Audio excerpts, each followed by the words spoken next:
Vamos a trabajar un poco con la respiración. Entonces os quiero mostrar antes que nada el músculo diafragma. Lo importante es ver la posición que ocupa este músculo entre el tórax, que es la parte que queda por encima del diafragma, y el abdomen, que es la parte que queda por debajo del diafragma. Podemos imaginar que es un paraguas, un paracaídas. Vemos que está ahí encajonado ahí dentro y se inserta todo alrededor del borde de las costillas, tanto por delante, todo este reborde costal es punto de inserción del músculo diafragma, y también en las costillas por la parte de atrás. Incluso llega, ¿ves? Aquí estos tabiques que bajan a la columna lumbar. Muchas veces dolores que tiene la gente en este punto, en esta vértebra más o menos de 12, es por tensiones de la respiración. Todos los órganos que están en el tórax están envueltos por una tela, una fascia que se llama la pleura. Como que tiene una doble capa. Hay una capa que se pega a las costillas, a la cara interna de las costillas, esa es la pleura parietal de la pared, y luego hay otra pleura visceral que rodea a los pulmones y a los órganos del mediastino, lo tapiza todo, es como cuando envasas algo al vacío. La pleura visceral y la pleura parietal están unidas, de tal manera que si mediante los músculos logramos expandir el tórax, la pleura que va pegada al tórax, que está conectada a la que rodea los pulmones, al expandirse la caja torácica, dilata el pulmón. El pulmón no tiene músculo, no se puede dilatar y contraer, se dilata y se relaja a través de las costillas que se abren y se cierran, que tienen esta membrana que une las costillas con el pulmón. Eso hace que en inspiración abre el pulmón y por un juego de presiones el aire entra, y en expiración eso se relaja y el aire sale. Para que el aire entre en los pulmones tenemos que aumentar los 3 diámetros del tórax, es decir, de arriba abajo, de lado a lado y de delante a atrás. Es una expansión global. Y esto lo va a hacer fundamentalmente el músculo diafragma. El músculo diafragma, como buen músculo que es, se va a contraer y se va a relajar. Esa es su fisiología, contraerse y relajarse. Entonces, ¿cómo funciona el diafragma? Se contrae en inspiración, que es la fase activa, y se relaja en expiración, que es la fase pasiva. Ahora, ¿cómo se mueve el músculo diafragma cuando se contrae en la inspiración? ¿Qué hace esta cúpula? Desciende y se aplana, y luego cuando se relaja vuelve a formarse. Mis brazos son las costillas, podéis hacerlo si queréis. Si palpamos el borde de las costillas, son mis brazos, más o menos tienen la misma forma, estas dos líneas. Y por dentro de las costillas tenemos el diafragma, que está pegado a ese reborde costal y forma la cúpula arriba. Esto sería un diafragma en reposo. Entonces, cuando se contrae, por un lado, desciende, y si desciende, ¿qué hacen mis codos? Se levantan. O sea, si el diafragma desciende, las costillas se ensanchan. Ya tenemos el diámetro vertical aumentado y también tenemos más espacio de lado a lado porque las costillas se levantan, pero no solo se levantan por los lados, sino que también se ensanchan de delante a atrás. El diafragma por sí mismo logra aumentar los 3 diámetros del tórax y eso hace que el aire entre en el pulmón. La respiración es un tema de pulmón y el diafragma es la bomba que va a hacer que el tórax se dilate para que el aire entre en el pulmón. Inspiración, expiración. Cuidado que como en inspiración el tórax se dilata, pues podemos creer que el diafragma sube. No, el diafragma baja y gracias a eso inspiro. Es acción-reacción. Inspiro, expiro.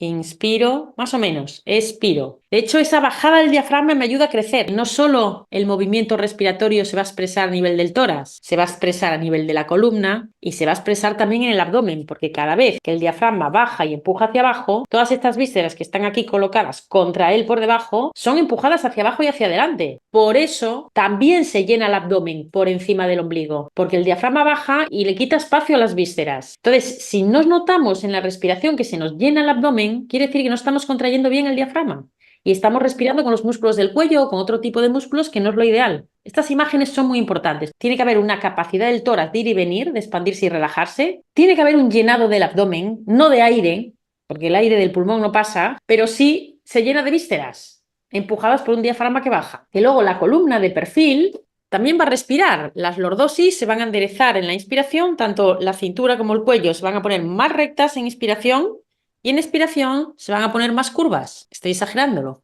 En la lumbar pasa lo mismo que aquí. Inspiración, expiración. No es tanto, pero para que lo veamos.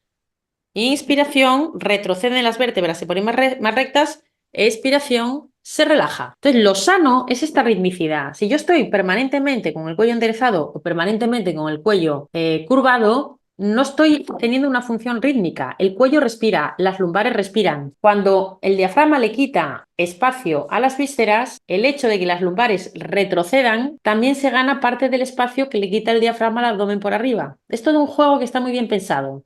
Y todo esto ocurre sincrónicamente. Y bueno, tenemos que ir practicándolo, pero es muy importante tener estas imágenes claras. Y una cosa más.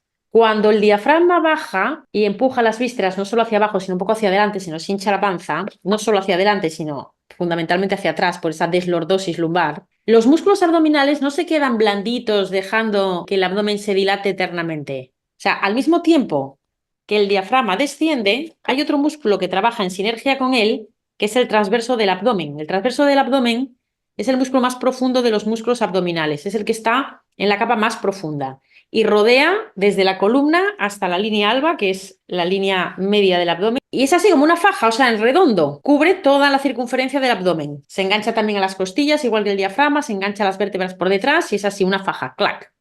Entonces, ese músculo que hace cuando el diafragma se contrae, este se contrae al mismo tiempo. Entonces, cuando el diafragma desciende en inspiración y empuja las vísceras, el transverso también se contrae como lo haría una faja, metiendo todo para adentro, como para compensar un poco, para retener que ese diafragma no saque las vísceras hasta el infinito. El movimiento sería algo así: inspiración, expiración, inspiración, expiración. Es decir, cuando el diafragma desciende, el transverso se contrae.